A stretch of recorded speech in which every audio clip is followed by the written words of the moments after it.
Welcome back to episode 6 of the Sports Talk ATL podcast. I'm joined by Jake Gordon at Can't Guard Jake on Twitter and Alex Lord at Go Sports Talk on Twitter. Please give them a follow, guys. We had a very bittersweet night last night in Braves country. The Braves go get their 12th straight win, which is the longest streak in the major. But Ozzie Albies in about the fourth or fifth inning goes down with what looked to be a very serious injury. We now know it's a fractured foot. I thought it could have been a torn Achilles. It looked like it kind of popped there. Fractured foot makes sense too. And foot injuries are kind of weird. He's already been placed on the 60-day IL. So he's going to be out at least 2 months. But, I mean, some fractured foot injuries, you're out for 8 months. So I don't know if he's out for the season. I guess we'll know more in the coming days. But either way, it's not great for the Braves, who are really starting to hit their stride here. I guess the only kind of positive thing is Ozzie hasn't been playing great. I mean, Arcia seems like he could be a decent fill-in, but do you think the Braves, how do you think they're going to approach the situation with Albies going forward, Jake? Well, they did, spoiler, I mean, they did call up Phil Goslin, which was kind of expected. There's some familiarity there. And I mean, Orlando Arcia really wasn't playing that bad. He just kind of lost in playing time because William Contreras heated up so much. And something I pointed out to people, what a lot of people don't realize is Arcia's sprint speed is lower than Matt Olson. Arcia is not like a defensive asset. So if you have William Contreras playing like he is, he's a developing player. They're going to play him 10 times out of 10. So it makes sense. But now Arcia, he's going to get a chance because, I mean, somebody replied to one of my tweets asking about it. They were saying, like, well, like over the past week, he had been hitting 300 and then with an 817 OPS, and he just disappeared. And I was like, well, just mainly because Contreras has been playing so well. But he's going to get a shot. Yeah, I mean, just think about 1 year ago.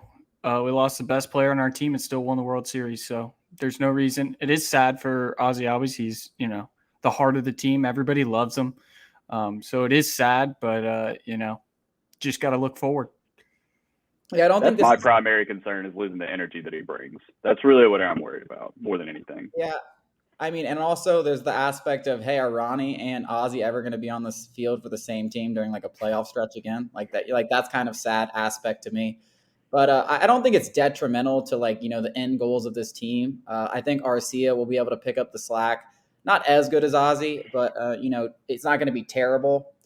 I do think, though, if this is a season-ending injury, you will see the Braves make a trade for, at the very least, a platoon infielder to kind of be a lefty bat when Arcia against lefties or against righties, and then Arcia will play against lefties. At the very least, they might try to find a full-on starter. I mean, you see a guy like Whit Merrifield. I could see them, targeting a guy like that, Adam Frazier.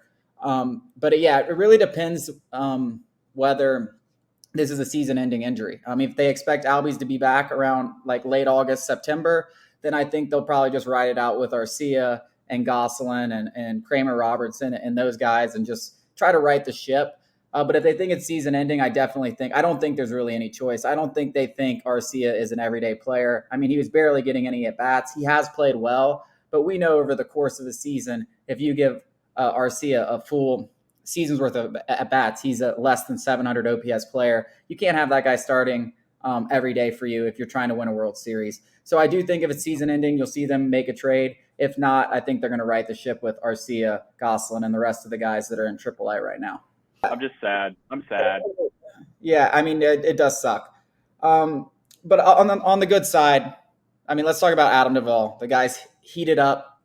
He looks like the guy from last year who killed the Braves, then was a huge part of the World Series run. Michael Harris hit his first home run last night. You saw Marcell Ozuna hit a home run. Maybe he's back. The rest of the Braves lineup is just on absolute fire. So there is a lot of good stuff going on right now. FanGraphs now has the Braves with higher World Series odds than the Mets. What do you guys think about that? I don't want to pay attention to any stuff like that, man. I've just been seeing people argue with Mets fans all week. Like, who cares what they have to say, man? We know what's coming. Just keep playing. Like, just keep playing ball. I'm not worried about the World Series. I'm not worried about any of that right now. Just keep winning the winnable games. That's what I've been really happy about over this win streak, because these are terrible teams. And except for that second game against the Diamondbacks, which they blew, like, the Braves have been beating up terrible teams. And guess what? The Cubs, the Nationals, they are terrible teams. They need to keep beating up on them while they can, because the Giants are coming up. The Dodgers are coming up. They're about to get a dose of reality. I understand it's been an easier schedule, but at the end of the day, the Mets have not played this gauntlet that everybody thinks they have. And You can talk about they have win percentage. I'd see they're done with the Nationals. I'm pretty sure, and I think they're done with the Rockies. Like they've played a lot of bad. 23 of the Mets games have come against the Nationals and Phillies. So they played two of the worst teams in the division already 23 times. They've only played the Braves 4 times. And listen, at the end of the day, now that this lead has been shortened to just 5 games, it's going to come down to the Braves and Mets head to head. Whoever's going to win this division, it's going to come down to winning those games head to head. And listen, I remember when we played them, they don't strike fear in me at all. I mean, I can almost guarantee you we're going to kick the shit out of them. So that's why I talk confidently to these Mets fans that listen, you have to beat us to win, and I don't think you can do that. And we play 15 more times this year. That's a large chunk of the schedule. That's a tenth of the schedule we have left. More than that. Bring it on. That's why when Mets fans are you've only listen, you have to beat us, and you can't do that. I know you can't do that, so bring it on. Well, in addition to that, it's like the UFC when they talk about if it goes to a decision and you're fighting the champ, you have to take the belt. You have to convincingly beat somebody. They're gonna have to go through us. That's just what people don't understand at this point. It doesn't matter. Oh, you've only played this team so far. You've only played this team so far. No, it's gonna come down to head to head. To circle back to Chase's point, that series exactly, I felt the exact same way that I wasn't scared about the Mets. And that's when the Mets were hot and we were not. We were not playing good. That should give Braves country even more confidence as now we're actually playing like we should be. It's not even necessarily that, everybody's hot. They're just hot from the beginning of the season. This is kind of what everybody expected the Braves to be. I've only watched the Mets probably outside of Braves games 5 times a season, maybe a little bit more. Every time I watch them, they literally hit the ball softer than any team out there. They're like the Athletics as far as how hard they hit the ball. Nobody on their team really hits the ball. It's all a bunch of dink and dunks and infield hits and crap like that. And I saw someone tweet out a stat the other day. This was recently from 3 days ago. They're 23rd in hard hit percentage. Their XBA on line drives is around league average, but their XBA on ground balls is first in the league, which just isn't sustainable. They are fool's gold. The one thing I will say the Mets have, they have a great pitching staff. But guess what? That pitching staff is injured. Max Scherzer isn't supposed to be back for a while. Who the hell knows when Jacob deGrom's going to pitch again? And all these guys, those are their 2 horses. When you don't have them, it's going to be hard for them to continue what they've been doing. 39-22 is fool's gold for this team. And like you said, they have 15 more games against the Braves. So I feel very confident where the Braves are. I know I looked at FanGraphs division odds giving us 34%. Kiss my ass. That at the very least, it's at the very worst. I don't care if we're 5 games back. It's 50-50. It's a 50-50 shot. Yeah. At worst, it's 50-50. At worst. And I feel very, very confident where the Braves are. And it's easy for me to say because we've won 12 in a row. But I just look at this team, and I look at the team we had last year with Acuna back, with Matt Olson, with a better pitching staff, with a better bullpen. I'm this team is better than last year. We are going to keep going on a run. And yes, we're not going to win every game the rest of the year, but I wouldn't be surprised if you look up at the end of the season and the Braves won 95-plus games at all, even after and the best version of Dansby, the best version we've seen of Dansby. Yeah. I mean, he's better. This is the best season, and it's worth 63 games in or something like that. And this is the most valuable season Dansby Swanson's ever put together outside of 1 year. And he's almost at that point. He's already exceeded all of his FanGraphs and Baseball Reference WAR projections from before the season. They didn't expect him to do this over the whole season. He's already done it in 62 games. And we're going to talk about Dansby more, but dude, is he ever going to slow down? If not, this guy could win the MVP. Is this who he is? Has he gotten that much better? Or is there one of those slumps where we're just who the hell is this guy? I'm real, but it's gone on for so long that I'm dude, this could be long-term who he is. We've been talking like this even when the Braves were win one, lose one, win one, lose one. We were talking like this before this win streak. And we knew. We were going to say in the middle of June, we're going to look up and they're going to have played the Nationals, the Cubs, and the A's, the Pirates, and we're going to be they're going to have to win a lot of these games, and they need to be within 5 games of the Mets. Here we are. If you look at it, you have these 5 games left against the Nationals and the Cubs. You're not going to take all those for granted, but the way they've been playing, would it shock you if this win streak got to 17? And if that happens, I wish Steven Strasburg was pitching, dude. We would have teed off on him. Max Fried's tonight against TBD And then you have Freddie or whatever. I don't even know how to say him. Freddd. I don't know how to say his actual name, how it's Oh, pronounced. Eric Fed. But Yeah, Eric, Eric Fed, that whatever. guy gets smoked by the Braves every time he toes the rubber against the Braves. He gives up like 10 runs. And I It's think going to be a pitcher's duel tonight. I think we have Strider going. I think Josiah Gray's pitching tonight because he got bumped from last night. And Josiah Gray absolutely tears us up every time he plays us. He does. But that's fool's gold. Like, eventually we're going to catch this guy because this guy's not that good. I mean, his ERA against the rest of the league is like a 6. And then against the Braves, it's like a 2. Like, that's fool's gold. Because he's a strikeout guy. He strikes out like he's heavy strikeout guy. That's why. But I mean, listen, Fried on the mound, the Braves are winning tonight. I'm not going to knock on wood. I got wood right next to me. I don't believe in jinxes. The Braves are winning tonight. They'll win tomorrow with Strider on. They're going to sweep the Nationals. And the Cubs are one of the worst teams in baseball. I mean, I don't need this streak could easily be 17 when we're playing the Giants on Monday. The Braves may never lose again. They might never lose. While we're talking about the Cubs, should we pay our respects to Sean Newcomb? Yeah, we can pay RIP Sean Newcomb. It really sucks to see that happening. It's crazy. I looked at him when I was writing that article and I was like, damn, bro, he's 29. Like, it's like he's been around forever. He is. Yeah, he's been getting opportunity after opportunity, and he just cannot put it together, man. I mean, he had 5 years of opportunities with the Braves. I didn't know he was 29. That honestly kind of took me by surprise. Yeah, that's shocking. I mean, 2017 was his first year as a starter, and he was pretty good. And then he started off 2018 red hot, looked like an all-star, and then just fell off a cliff. And then in the 2019, he turned into a reliever. 2020, he was, I don't even know, like not even part of the team really.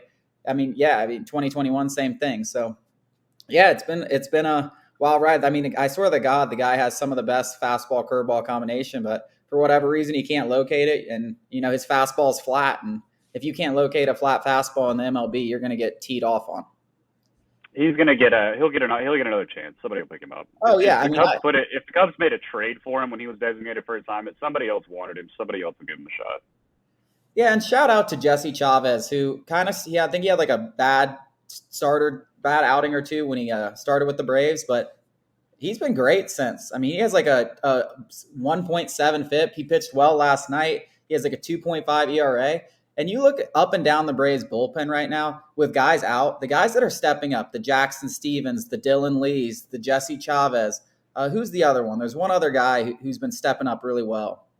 I can't even think of him. Darren O'Day. Darren O'Day's come back and played really strong. I mean, you have a lot of these guys who necessarily weren't asked to pitch in high leverage situations or really at all early in the season, with guys like Matzik and Luke Jackson out, Colin McHugh out, that have played a huge role in June. And, the Braves bullpen in June has been absolutely locked down without a lot of their top guys. Yeah, that is surprising. That's something that Braves fans still have to look forward to, is all the guys who are coming back. A couple guys you just mentioned, Tyler, Colin McHugh, and that's not even mentioning Eddie Rosario. I mean, Kirby Yates, Mike Soroka. Yeah, I mean, the horizon is bright for Braves country. I mean, it really is. Yeah, and we're going to talk a lot more Braves here in a minute, but we got some random questions of the week. I thought it'd be fun. We got the U.S. Open this week, which is played at the Country Club. Now, I don't know if you've seen any videos of some of these greens at the Country Club. They're absolute insanity. Like, they're like tier level to where, like, if you could hit a green, spin it off, it could catch one of these hills and go in the water. You're going to see some of the craziest shit at this Country Club. I would be shocked if the winner is better than – if there's somebody better than -4 or 5, I would be absolutely shocked. A lot of the times in these U.S. Opens, it's -1 or 2. And you'll see, like, professional golfers out there shooting 80s. So I wanted to ask 2 questions about the U.S. Open. One round, what would you shoot? What would you shoot at the U.S. Open? And you have to explain, like, what kind of golfer you are. Because, Alex, if you sit here and tell them you're going to shoot 175, like, you got to tell them that, I have no chance. I got no chance. Well, I'll start us off. I'll probably go out there and be competitive the first few holes, and competitive is borderline triple bogey or quad bogey. And then I'll get frustrated and I'll start drinking and I won't stop. So 200 is probably in the realm of possibilities. If I'm playing every single shot, I have to go play this shot. I can't pick up. No picking up. 200 is in the realm of possibilities. I mean, I would say that's fair. I would I say mean, 200 plus is actually in the realm of possibilities. I'm an average. I probably Like, shoot I don't know. between 99 and 107 on an average round on easy courses around Metro Atlanta. And that's with picking up. That's with me just picking up and writing down a triple bogey for one that I'm just like, all right, it's, I'm playing too slow. But I don't think I would even get close to a par. I would be ecstatic if I got a bogey out there. I mean, I think that people completely underestimate how That hard was my other some of question. these courses are. How many pars would you make? Let me also ask this: if we're playing from the tips, from regulation, from tour regulation, I might never finish. I might be out there for 12 hours. It would literally be an 8-hour round. I seriously might not finish. we Especially can let Alex play off the ladies. Trying to find your balls would be like, it would just be miserable. Yeah. I mean, the rough is literally like a foot high out there. Like, it's so ridiculous. Like, if you just miss the fairway, let alone, like, you can't make par at the U.S. Open if you miss the fairway. You just can't. Like, because your second shot is like, you can't hit the green. Like, there's no way. Like, the rough is so deep, and that's every U.S. Open. I really think the strategy could be just like dinking it, like literally just dinking it up and down the course. Literally maybe taking a 7-iron on almost every single shot until you get like within distance. Like just saying like, I'm not even going to hit a drive and risk hitting it. Like I'm going to take a 7-iron and just poke it 100 yards every single time. I would still fuck up. I would throw. My stat line would be, 13 Bud Lights, 1 broken club, 5 or 6 mental breakdowns. Especially if we're walking this. If we have to walk this, dude. Yeah. Dude, are you kidding me? Doing it. I just played the Kiowa Ocean course over the weekend, walking it with a caddy. I didn't play it from the tips. I played it from the 1-ups. The championship tees weren't even out. So like even the 1-ups were playing like 7,000. The championship tees were playing closer to 8,000, they said, which I was like, holy shit. How could you play that course from 8,000 yards? And I shot 83, which that's a tough course. I still think, but it wasn't like US Open conditions. So like you have to add at least another 7 there and then add like playing from the tips. Like I think breaking like 105 would be like my goal. Like if I could break 105, if I broke 100, I would be ecstatic, and that's like me being like an 8 handicap. So like, that's like the difference in what I think. Like I think 105 would be like, I would be like, yeah, like I played really good. I mean, what's the shortest par 3 this weekend? I don't know. I haven't even looked at the scorecard. I don't know. I mean, a lot of times they change it down. I highly doubt any of them are below 200 yards. If there is, it's probably just 1. That's crazy. I mean, I got a hybrid out there on every single par 3. Dude, I would say like if I had to say how many pars I would aim for, like would be a good, like I feel like 3 or 4. Like if I made 3, I think I could make 3 or 4 pars. I think that's real. See, I think I'm somewhere in the middle of y'all. I still do not think I would make a par. Absolutely not. But I'm like an okay golfer. But the thing is with Alex, like I won't get mad. Like if we're just talking, like I'm not like I won't get I'm mad. not like playing the Open. Like I won't get mad if I'm out there. I'm just be like, all right, whatever. And then I'll probably, like I said, Alex said, I'll start drinking. Well, I think I'll just be chill and I'll play like a 160 round. I start every round with a double transfusion. That's just like an automatic like. It didn't matter if I could hit the ball perfectly. Like I need a double transfusion in the hand. I actually probably need to be on my second one by the time I walk up to the first tee, just so I'm really loose. Especially because I'm telling you, this is another thing that we're not really talking about. I don't know if any of you guys have ever played in a golf tournament, but you want to talk about the most amount of pressure you've ever been in with like thousands of people watching you and you just like trying to play golf. Like it is like unlike anything in sports. I'm telling you, it's the most. Okay, so that was my next question. Yeah, so if like I'm in the tournament, then it's going to be like a 200. I'm going to fold under pressure. Yeah, I mean, like these people are laughing at you. They're literally. Yeah, that's like, now that's a problem. What is this guy doing on this course? And you're just getting smacked. You're on, and like it's okay for about an hour or two. But on hour 7, when these people are still just like, what the fuck is this guy doing? And you're like, you're like at 112 on hole 16. You're just like, what the hell? So that's another thing that I think like if you're like playing in front of people, like all those people, like I think you got to add another 15 strokes. So I'm now at like 120. Yeah, I think I would I think kill like you, 4 people. I would kill multiple people with if there's Well, bystanders. hopefully they learn after the first hole, like not to be to the side of you, be behind you. you just got to be a good that's hang. not Like, even safe. Yes, That's not safe. I actually watched Alex do literally the impossible, and we're definitely going to clip this up because I want to know out there if any of you guys have ever seen something like this happen on back-to-back holes.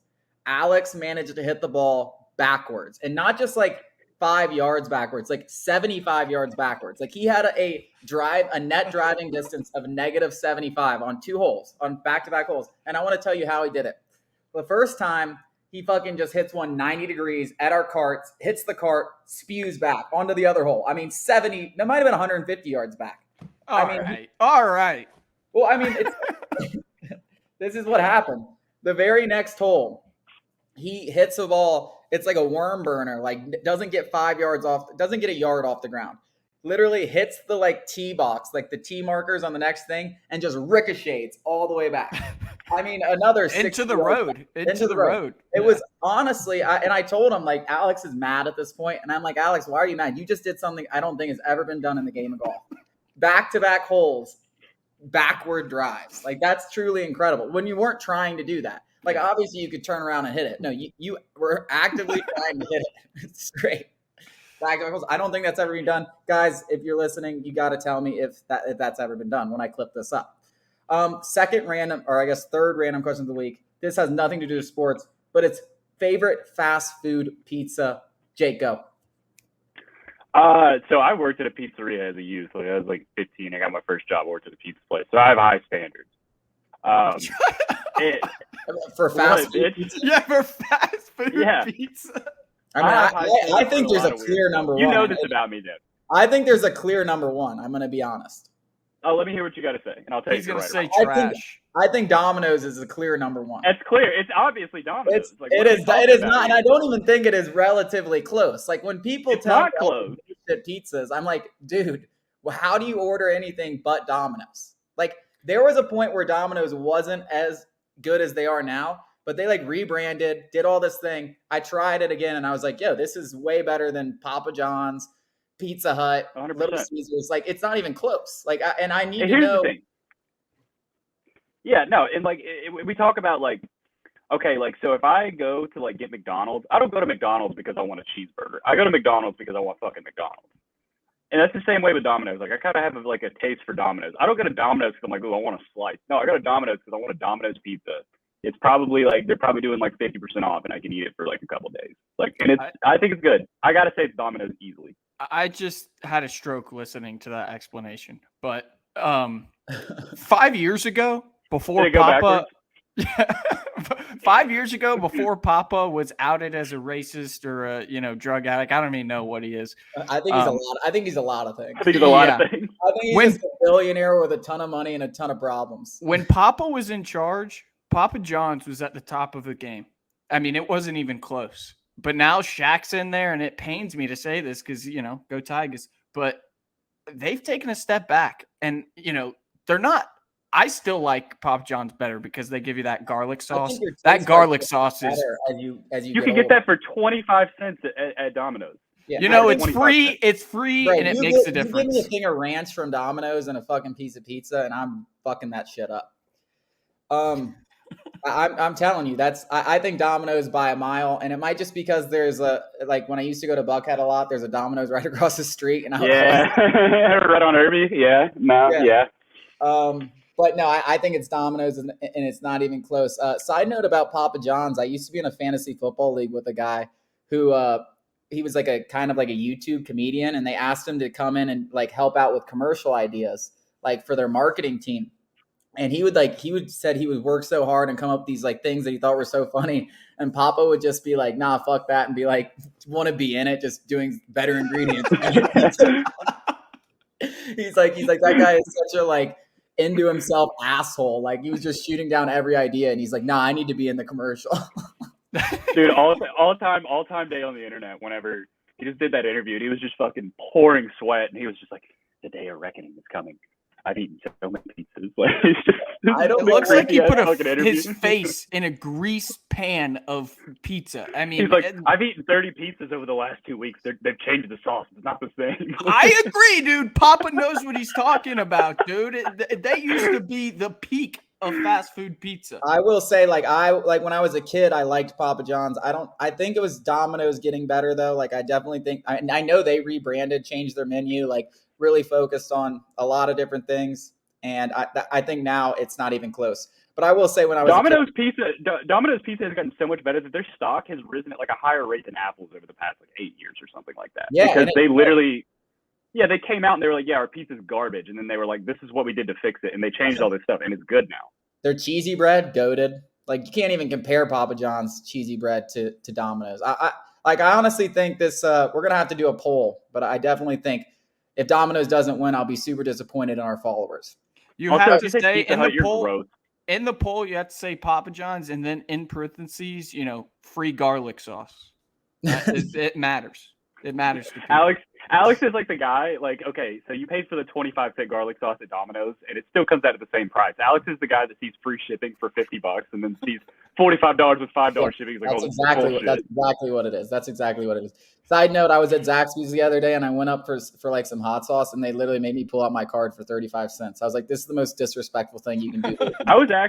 You were talking about Papa John's falling off. I was about to say Zaxby's is so bad now. Zaxby's is like almost inedible. Well, like the chicken tenders are tiny.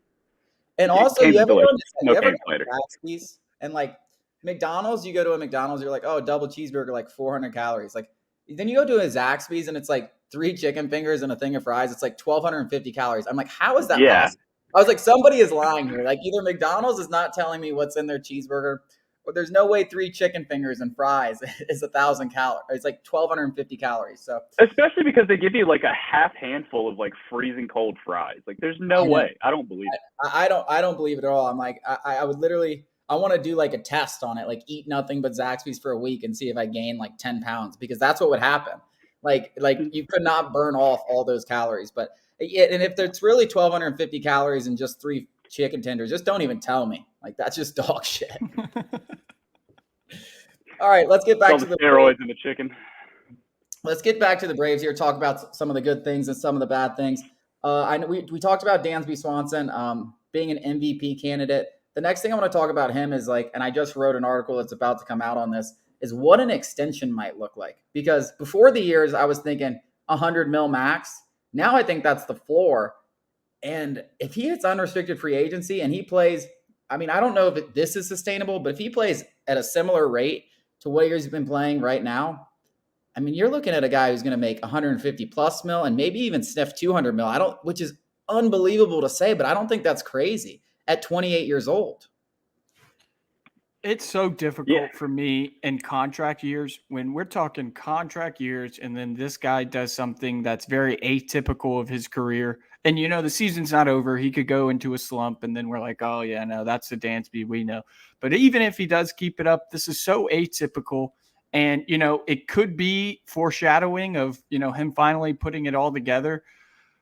But it's so tricky to pay a guy like this in a contract year. We just saw it with John Collins similarly where, maybe they overpaid, but I still don't think so. Can't even compare those to baseball. Like baseball's so you can get hot for a year and just be dog shit for the next 5 years. So I get what you're saying. It's just difficult in any sport, I think, to pay people in contract years when they just had, an atypical season for themselves. And that's why I don't make those decisions, because I don't know what the hell I would do. I wouldn't even know where to begin, honestly. See, like, obviously I'm biased too, and like I want Trey Turner because Trey Turner is one of my favorite players. Could we be living in a world where Trey Turner becomes the less expensive option? That would actually be a little nutty, but I don't think we're going to be in that world. That would be crazy, but I do think that Dansby Swanson, and this is why I predicted before the year that he would have a career year, has shown signs of this. In 2020, he was the high. I know it was only a 60-game season, but he had the most WAR among shortstops, according to Baseball Reference. In 2019, for the first 100 games, he was a top 5 shortstop in baseball. He hurts his heel, comes back, he falls off a cliff. The injury clearly affected him. And then last year, he started off so slow, but the last 119 games, he was a top 5 shortstop in baseball. So, I mean, listen, like if he has another big slump, maybe, but I think there's enough signs over the last 3 seasons that tell me this is who he is. I know 330 over the last 48 games is a little much, but I think Dansby is a guy who can hit 25 plus home runs every year, hit 280, and when he's hot, he carries a baseball team. And clearly, he's gotten better defensively. I mean, he's obviously worked on that a ton. So I think there's enough there. If he hits unrestricted free agency, someone's going to believe this is who he is for the next 5 years. And I don't know if there's enough evidence to tell me that he isn't, because I think over the last 3 seasons, there's been signs of it. Well, to that point, he is also, 27 or 28. He is just entering his prime. This is where, everything is coming together mentally, physically, spirituality. If he's, spiritual guy, seems like it, but everything is coming together. And this is when, athletically you are peaking. So. And listen, I'm betting on a guy like Dansby Swanson. Like that's just, I feel confident in betting in a guy like that. I just know the work ethic. I know the competitor he is. I know the kind of person he is. Like I feel confident in betting on that guy. So yeah. I would pay him. Like I really think the Braves should pay him. And do I think he's as good as Bogarts, Correa, Trey Turner, who could all be free agents next year? I don't know, but I would feel confident. I think he's the leader of that locker room now with Freddie gone. I think he's the biggest leader, and I want him back. I think the Braves really need to make a conscious effort. I think they need to do whatever they can to bring him back. I think it would be a big loss if they lost him. And I know maybe getting Trey Turner or something like that, I'm sure would be fine. But I do think Dansby Swanson has to be a priority, and maybe they get something done before the season done. I would love that. Yeah, he's a Gruden grinder for sure. I mean, shout out Gruden. While we're talking extensions, I'm just going to say this. That was dumb, by the way. So random. I wasn't going to say anything until Chase laughed. Real quick, while we're on the topic of extensions, I wanted Austin Riley done this last offseason. I understand there's a lockout and everything, and it probably wasn't super convenient. But I hope they can get an Austin Riley extension done as well. Buy out some of those arbitration years, give him a big raise because he deserves it. Dude's a monster.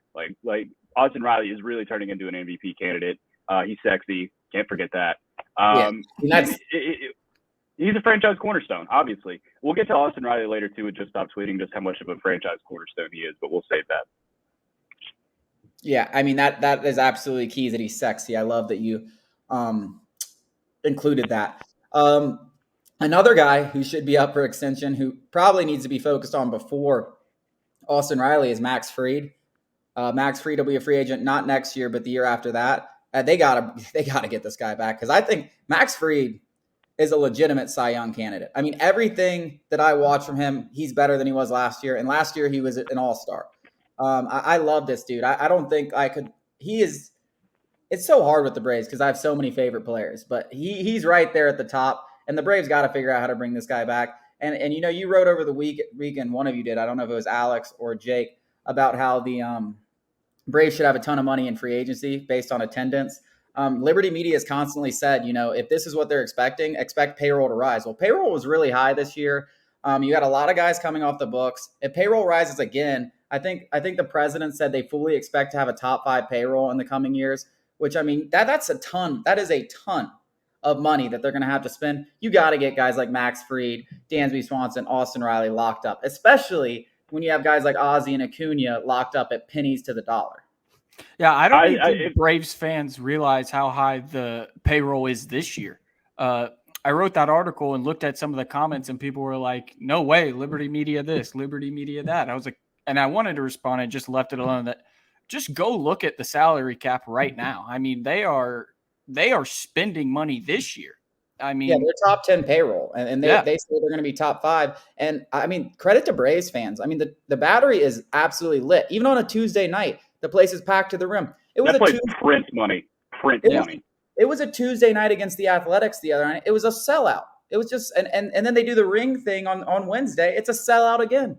I mean, they are selling out against the worst team in baseball, and we're not even really to the summer months yet. I mean, we're just getting there. So, I mean, credit to the Braves fans, credit to the Braves, credit to the owners. I mean, as much as we've given shit to Liberty Media, you got to give them credit, because there's a good chance the Braves are going to have a top 5 payroll here in the coming years.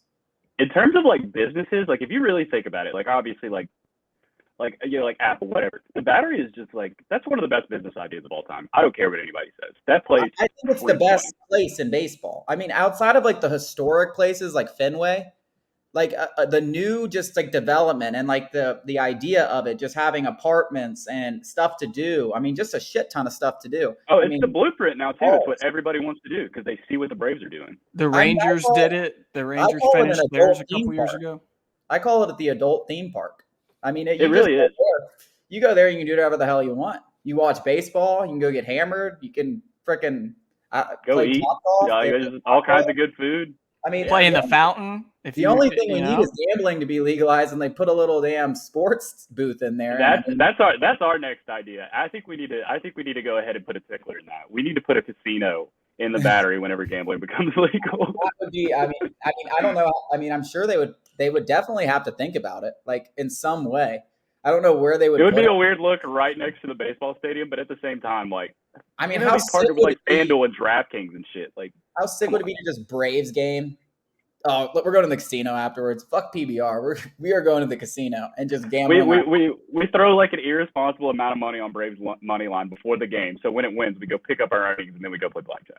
Speaking of money, I said it yesterday. I don't think my financials can take another postseason run. I have to start saving now. Nope. I spent so much money on postseason tickets last year. I got to start saving now. Well, shout out to Frankie the Yankee. He said we should go to all 7 games if of the World Series if the Braves and Yankees. And I'm like, buddy, if the Braves and Yankees make the World Series, that's going to be the most expensive 2 World Series. Like between Atlanta and New York, two rabid fan bases that, especially New York, who, they have such a storied franchise, but they haven't won a World Series since 2009. I mean, and they haven't been since either. So they're ready to play for a World Series. And then you saw how expensive things were in Atlanta. So that would genuinely be like $20,000, probably. Yeah, I was going to say it's going to be $1 million. It's going to be $1 million. Even the games in Atlanta, you'd have so many New Yorkers that are like Atlanta transplants that would just be buying tickets to that game. I mean, you wouldn't be able to get in for $5,000. I mean, I was like, yeah, I'm in, Frankie, but like, I really can't be in, like, low key, because I don't have $100K to spend on. This is gonna be like you had $47,000 in business expenses, and you run a website. Like, I bought a bunch of tickets. A lot of tickets for being on. Technically, that would be okay. Who else? Let's talk about Ozuna. Ozuna hits real quick. We got to talk about Michael Harris first too, because we haven't brought him up yet, and we need to give him some props first, because we brought up Duvall, and I don't want to gloss over this either, because I think Adam Duvall's resurgence has been a lot in part to Michael Harris playing center field. Maybe Duvall's legs are a little fresher. I don't know if he's not as worried about having to play defense, but the fact that Michael Harris is at the same time playing really, really well and making Adam Duvall better, this call-up has been worth its weight in gold. I mean, the guy is incredible. He's proven, I said this the other day, even if he goes on a little slump here soon, he's proven that he belongs in this league. He's not a bum. Like, he will be able to play in this league, even if they do have to send him down. Let's say he goes has a cold snap for 2 months. I'm not worried about him going forward. I'm going to say he's going to be back up one day, and he's going to be incredible. Yeah, definitely. First career home run last night. I was pretty pumped. Oppo too. I mean, flash that power that they're talking about. That was impressive. Yeah, I don't think they're going to send him down. I think, like you said, his defense alone is good enough. Is valuable enough to make him, at least like a barely positive WAR player. And then like what he allows Adam Duvall to do in left field, who obviously, like you said, I completely agree with you there, benefits from playing left field and not having to play center field at the plate. So I don't think they're going to send him back down. I think the only way they send him back down is legitimately if he's hitting less than 200. I think it has to be that bad. And if you look at his hits, like, they're not cheap hits. Like, he has a good approach. I don't see a player like him ever hitting below 200. Like a player like Austin Riley, I could see it. But I mean, you look at Michael Harris at every level, and I know he only got to the AA level, but he was constantly around 300, upper 290s. Like he's a 5-tool player. His contact bat is elite. His power, I think he's still, butting into. Like, I don't think he's going to hit 20 home runs for a while. I think eventually he will. But, this year, if he hits, 10 home runs, fine. But I think he is going to give you, not 300, but I think a 250, 260 is very reasonable, and it could be much higher than that. And from where the Braves are, I mean, that's head and shoulders improvement right there. I mean, Duvall was almost unplayable before he was brought up. And that's a perfect lead in to really my next question about Ozuna. And I know he had a good night last night, and I do think the Braves are going to keep giving him opportunities because one, they need to build his trade value, and two, they need to see if he's worth a damn thing anymore. Because so far he's been one of the worst, the least valuable player in the majors, really, and that's not an exaggeration. But when you needed him a month or two ago, but now that you have the emergence of William Contreras, who can DH and even possibly play left field, and you have the emergence of Michael Harris, and then Eddie Rosario could be coming back. If he doesn't turn this around by the time Rosario is back, not only do I think I think they'll do everything they possibly can just to salary dump whatever they can, whether they can just save $10 million of his contract and eat the other 30. I think a DFA is a legitimate possibility. I would not count that out at all. Yeah, that's the thing too. Is we were all at the beginning of the season. He was playing fairly well, and we were all worried about oh, no team's going to trade for him because of his PR hit. Well, now nobody's going to trade for him because he stinks. Like he's not playing well, and that contract sucks. But I'm not. It's one of those things I can't knock Alex Anthopoulos for because we all wanted it. Every single one of us. Like let's not be liars here. Everybody wanted it. So I can't really knock him for that. We all wanted him back, and at the end of the day, I don't know if it's a mechanical thing, but it looks like his approach, like he's not adjusting to anything. His hips keep flying open, and he grounds out to the left side almost every single time.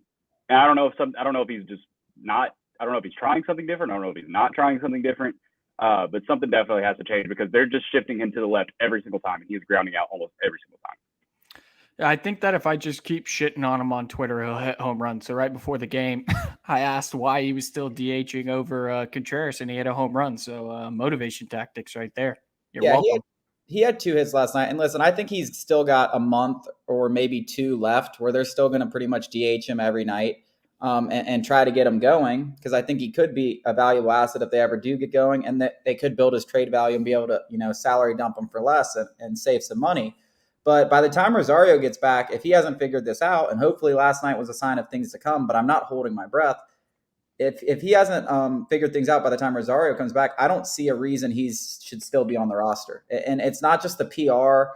It just doesn't make a lot of sense for me to see him sitting on the bench every day, not playing and not really doing anything, especially with a DH. You're not going to really pinch hit him. It just doesn't make a lot of sense for him to be there. And I don't see a spot for him in the future on this team either. I don't see him coming back and starting next year in left field if we bench him for the rest of the season. So I do think a DFA or a trade for basically nothing and eating most of his salary is in the cards if he doesn't figure this thing out by the time Rosario's back. That's crazy to think about. Yeah, well, hopefully, knowing Alex Anthopoulos, if he does dump him and attach as a prospect or something, he'll trade for the 90th guy in some organization, and the guy will be a stud. Yeah, he'll end up being like Tyler Matzek. Two other guys struggling, and I want to ask the panic meter here. Charlie Morton and Ian Anderson. I am not panicking, but at 1 to 10, I'll start with you, Jake. What's the panic meter with Charlie Morton and Ian Anderson? You can go individually. With Charlie Morton, I want to say it's about a 6, and with Ian, I'd probably say it's a 4. And here's my thing with Charlie that's really worrying me is I don't know what's wrong. Like if his velo had dipped 4 miles an hour and he was just getting rocked and his curveball wasn't spinning, I'd be like, oh, he's just old. No, he hasn't had a drop off in velocity and his curveball is still the same. He's just not getting people out. And I think I can't remember if this was a conversation. I might have just planted this in my head, but didn't he say he had some kind of mechanical change or something this off season? And I understand he had the broken leg, but like I said, there's not been a dip in velo. You just can't really point your finger at what the issue is. I think that's really what worries me. Is it's not something that I can point at and be like, okay, well, he could fix this. Ian Anderson, he's a young guy, and I think this is kind of just who he is at this point. So I can't really panic about that. But Charlie Morton, we need him. We need him to show up in the playoffs. He was a huge part of that playoff run last year before he broke his leg. He was huge down the stretch last year. We're going to need Charlie Morton, and he's got to figure it out. Yeah, Ian Anderson just gets rocked third time through the order every single time. I mean, they need to adjust. A Snicker he continues to let it happen. Morton, what's the scariest part for me is his demeanor. After games and stuff, he's down on himself. He's just I think after one game, he was just I don't know what's wrong, or I don't know what's going on. And that's terrifying. His curveball, which has just been the ever reliable pitch for him throughout his career, is not anymore. So that's probably scaring him. It's just, I'm more worried about Charlie just because nobody expected Ian Anderson to be more than our third starter. So, and now that Kyle Wright and Spencer Strider are here, it's not that big of a deal. But Charlie Morton was supposed to be our 1-2 punch with Max Fried. So that's got to be more concerning for me. Yeah, see, I'm not there with Charlie yet. I still think I know, and I might be the only person left on this island, but I still think he's going to figure it out and turn out to be one of the three best pitchers on this team by the end of the season when we need him in October. And I really think that should be the focus on the Braves. There's just so much upside there that as long as the Braves aren't like losing or fall too far behind in the division, you just got to keep letting him go out there every 5 days and figure it out. Because like Jake said, there is the velo is still there. He's throwing 96, 97, 98 every time out. His curveball still got a lot of bite to it. We've seen him strike out 10, 11, 12 guys. This guy has the potential to be everything he was last year and more. So as far as panic goes, unless the Braves fall out of the division, I'm not panicked because I want Charlie. I don't give a shit about what his stats say. I want the Charlie we had last year to be here in October. So I'm not really panicked about it because I still think that guy's in there and I think he'll figure it out. Now, if the Braves were 13 games back in the division, I'd have a little more panic. But being that we've won 12 in a row and he, we have some time for him to figure this out, I'm not panicked. Anderson is a totally different scenario. I'm not panicked about it because I never thought Ian Anderson was this 1-2 guy. I've always thought until he develops like consistent third pitch, he's always going to be a 4 or 5 guy. I just think this is who he is right now. Now, do I think he has the potential to become a 1-2-3 guy? Absolutely. But he has to develop a curveball. He hasn't developed that yet. It's still just all fastball changeup. Third time through the order is always going to be a problem for him. I like the idea that Dylan Short said on Twitter when Soroka comes back, potentially piggybacking those two. Because I think 4 innings of Ian Anderson, like he's shown in the playoffs, like he's shown basically his own whole career, 4 innings of Ian Anderson, he's one of the best pitchers in baseball.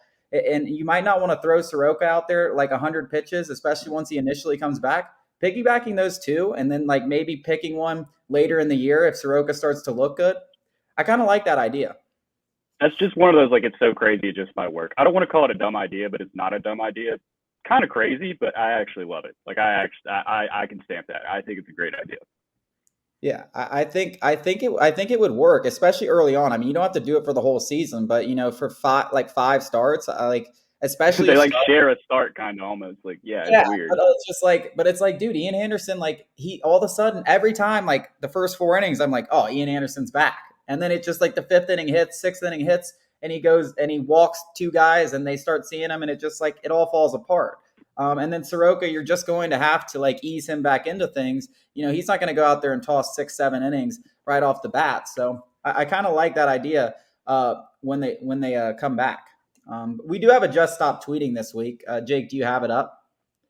I could read it. It's a good one about Ronald Acuna. The average Ronald Acuna.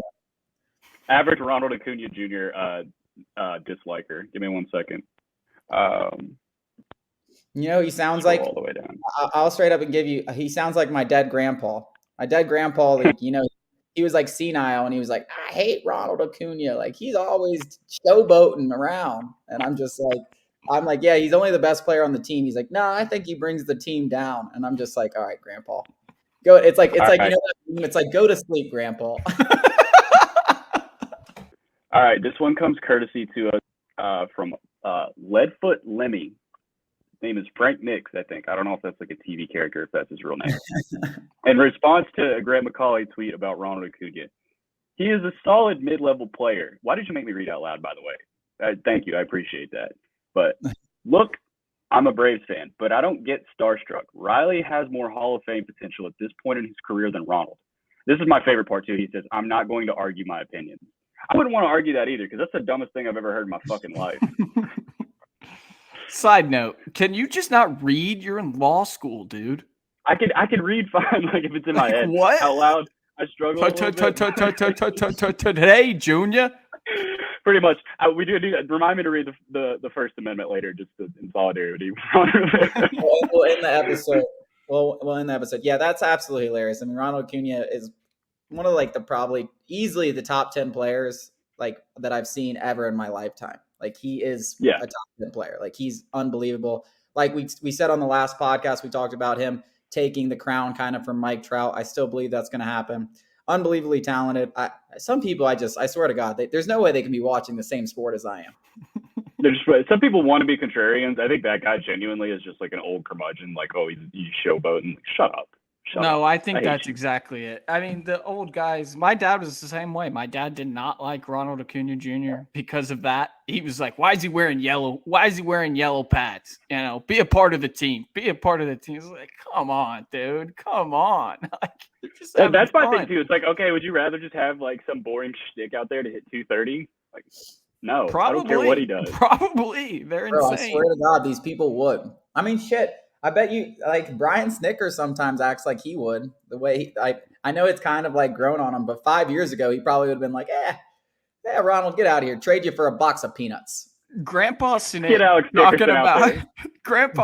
talking about the Trey Young celebration was gold. He is so cute. It was like a little senile grandpa who had no idea where he was in like a grocery store. Reporters ask him about the Trey Young celebration. He goes like this.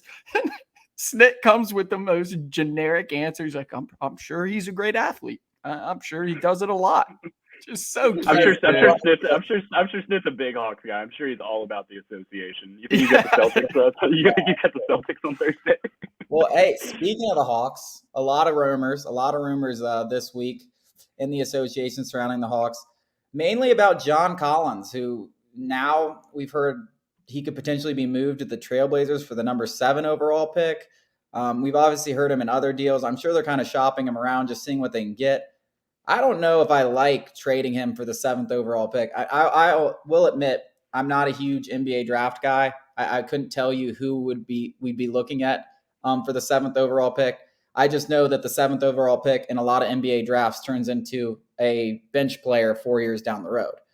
I do think Schlank's drafted really well, but I don't know if I like the idea of trading Collins for just strictly a 7th pick. Now, if it was a top 5 pick, we could be on to something. But the 7th pick, what do you think about that?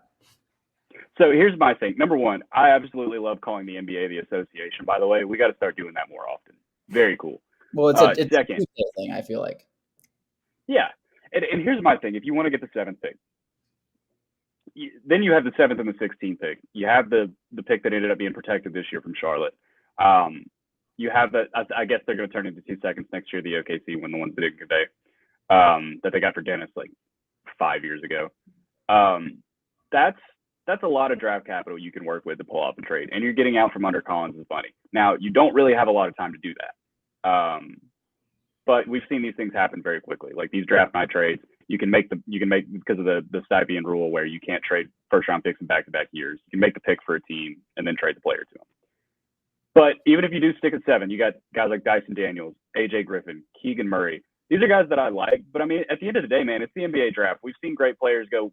Nikola Jokic went in the 2nd round, and Anthony Bennett was the first pick. The NBA draft is so hard to project, especially because most of these guys are 18, 19. And you don't really see a lot of them in college or in the G League or wherever they're at. So especially now. You kind of just, and 7 and 16, I think that would be, you can get 2 quality players there. We talk about like Atari Eason, Dyson Daniels, AJ Griffin. You get some good wings, but at the end of the day, like, are those guys going to contribute immediately? Because this is a team that made the Eastern Conference Finals last year. Yeah, I mean that's my other thing. It's like what are we doing here? Like, are we trying to get we're trying to surround Trae Young with a team that can win now? What's the point in trading up for 7 unless someone else is interested in 7 and another deal? Like if for some reason you're getting that 7 to get someone else, like maybe that makes sense, but. Like when you're trading and you're like, what are we doing here? We're getting younger. We're just surrounding Trae Young with more young, unproven players. Like, are we just going to blow this all up and just have Trae be the vet of the group and bring all these younger guys around? I just think that's stupid. And I think that's the number one way. You have a guy in Trae Young who's clearly loyal as hell, wants to stay in Atlanta for his entire career. That's the one way that I think you could really piss him off and make him want to force him way out in 2 or 3 years. So I that just seems stupid to me. Yeah, I agree. Funny, the only way. Go ahead. Yeah, go ahead. The only way. Trading with Portland. It's Damian Lillard. It's the exact same situation. Go ahead. Yeah, I think the only way they trade him for the seventh pick is to parlay it into another. I mean, what are we doing? We need more experience. We need more vocal leadership, and that's not going to come from a rookie. I mean, shit, we just played we just played Jalen Johnson the least minutes in Hawks history as a rookie, the least. I mean, we're going to get younger. I don't believe that. The president came out and said, that's bullshit. We're not shopping John Collins, which is bullshit. You've been shopping him for 3 years. I mean, that's ridiculous to even say. In 2 months, he's going to be gone and you're going to look like an idiot. But still, I couldn't agree more. I think that I always thought it was going to be, trade this guy for this guy. It was always going to be a 2-leg trade to get said superstar. But on that note, this crop of, this offseason of disgruntled stars is so piss poor. It is depressing that this is the offseason that we're going to have to, make big changes because all the guys that you really want aren't available. It sucks. It sucks. I've said, it really sucks that the Pelicans made the playoffs because I think Brandon Ingram would be perfect for this team. I think Zach LaVine in a sign and trade is probably your best option, but really, you're not giving up a bunch of assets for that. You're still with those picks, and you're kind of just like, what are we doing here? What are we doing? Yeah. I mean, I like Zach LaVine. I mean, we haven't really heard much about Bradley Beal. It doesn't really seem like he's going to be available. I would love that. But other than that, Donovan Mitchell's not going to be available. One thing that you sent literally right before we started this podcast was Kevin Huerter, the 16th pick, and Clint Capella, a semblance of that package for Rudy Gobert. What do you guys think about that? For Rudy Gobert, I think that's a god-awful trade. I can't stand Rudy Gobert. I mean, it goes back to his mic touching from COVID. I've disliked him since then. I don't like French March people. Madness. I like French fries. I don't like French people. He's just I can't get behind paying somebody like that $40 million. I will never get behind that. I mean, sure, if we have Zach LaVine, to also take pressure off of Trae Young, and then we had, a Rudy Gobert-esque player, then, you're speaking different languages for me, for sure. And that it could be possible, Rudy Gobert and then somebody else, I don't know, but just Rudy Gobert. Look at that potential Hawks lineup of, Trae Young, Bogey, DeAndre Hunter, and Jalen Johnson, or somebody at that 4, or if John Collins wasn't included, and then Rudy Gobert. That team doesn't get it done. That doesn't get it done. Well, here's the thing. Absolutely not. Really, when it comes down to this trade, do you value Clint Capella and Kevin Huerter and the 16th overall pick for Rudy Gobert? Because the money evens out. Clint Capella and Kevin Huerter, I think, probably combined to make more money than Rudy Gobert, if not, very similar figures. To me, Capella and Huerter are not as valuable. I think Gobert is significantly more valuable than those two players. So how much do you value that 16th pick? And you look at Rudy Gobert, but I think Clint Capella can give you enough of Rudy Gobert at his price. I'm not opposed to moving Clint Capella, but it really kind of feels like a lateral move at the end of the day. I'm not saying Clint Capella is as good as Rudy Gobert. That would be ridiculous to say. Rudy Gobert is a multiple-time defensive player of the year. But we talked about this on an earlier episode. Centers really do not move the needle in today's NBA unless you have one that, like Nikola Jokic, that can shoot, that can do literally everything. A traditional, back to the basket, stand in the paint center really just doesn't move the needle anymore. I couldn't agree more. More. I'm interested to see what they do because I think Clint Capella and Trae Young in the pick and roll is absolutely filthy. And I think Rudy Gobert would be even filthier in the pick and roll with Trae. And I think you could move John Collins for, and clear up cap space. I mean, you could move hypothetically. Imagine this. And I think this is all possible. Clint Capella, Rudy Gobert get moved we make that trade for Rudy Gobert. You clear more cap space by moving John Collins for the 7th pick. And then you get, a Zach LaVine. That is something that I'm about. But you can't make the big move. Can't be Rudy Gobert. We need 100%. Scores. We need somebody to take the pressure off of Trae Young more so than I think defense. I think that's kind of what they would be thinking. I think they would, by getting Gobert, I think you move on from John Collins and you make Gobert the center of your pick and roll with Trae Young. because I just don't think having two guys like Ken Cabela and John Collins, or John Collins and Rudy Gobert, who are strictly pick and roll players, on the floor at the same time makes a lot of sense. Because John Collins, he's a pretty good 3-point shooter, but I don't like him just sitting out there shooting threes offensively. It doesn't make a lot of sense. It's just a waste of his talent, that's for So, sure. I mean, if you go get Gobert, I think Collins is gone. I think that's what happens, and I think they try to go get a wing to pair with. I don't Trey. think it's far fetched to say that he would be in the trade, and then they figure out something with Clint after that. Yeah, I mean, it could be a 3-teamer or something like that. Who knows? Yeah, we say like, oh, if Rudy Gobert does end up being the one big move, we're going to sound like asses because he's going to have a fantastic season. What I'm saying is, I don't think that gets you to a championship, and if it does, I'll be happily wrong. Yeah, but I mean, I think that he would be a fantastic regular season player. Yeah, from a regular season win perspective, like the Hawks are winning 50 games if they get Rudy Gobert. The difference between Rudy Gobert and a DeAndre Ayton is Rudy Gobert is head and shoulders better defensively, and Rudy Gobert's never had that, star point guard in the pick and roll who can just operate the entire floor. I mean, DeAndre Ayton played with Chris Paul, arguably the greatest point guard of all time, and that's what he does. It's going to be the same shit with Trae Young.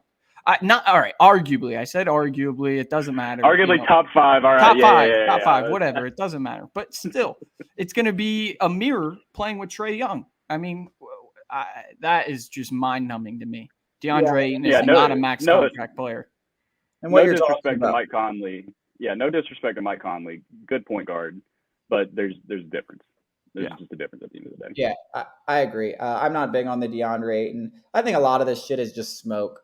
I mean, have the Hawks inquired about a lot of these things? Sure. But I mean, they should be inquiring about everything. So, you see these rumors and it's like, it's like when there was a rumor that was like, the Hawks inquired about Jaylen Brown and the Celtics asked for Trae Young back. Like, that's okay. That may have happened, but like, that's a rumor that's going nowhere, You got told to go to hell. Like, yeah. Like, okay, yeah, I believe that happened, and now there are no more trade talks, and now there probably never will be. Like, again, between those two GMs.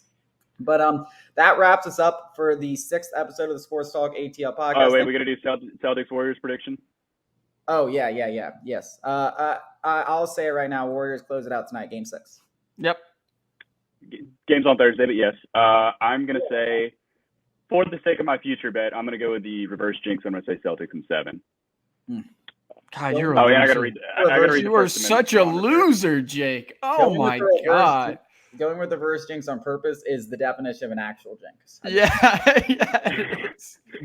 I can't get on here and mush myself. If I mush myself on the podcast, I'm not going to forgive myself. All right, I got to read the First Amendment for Ron Rivera. Congress shall make no law respecting an establishment of religion or prohibiting the exercise thereof or abridging the freedom of speech or of the press or of the right of the people peacefully to assemble and to petition the government for redress of grievances.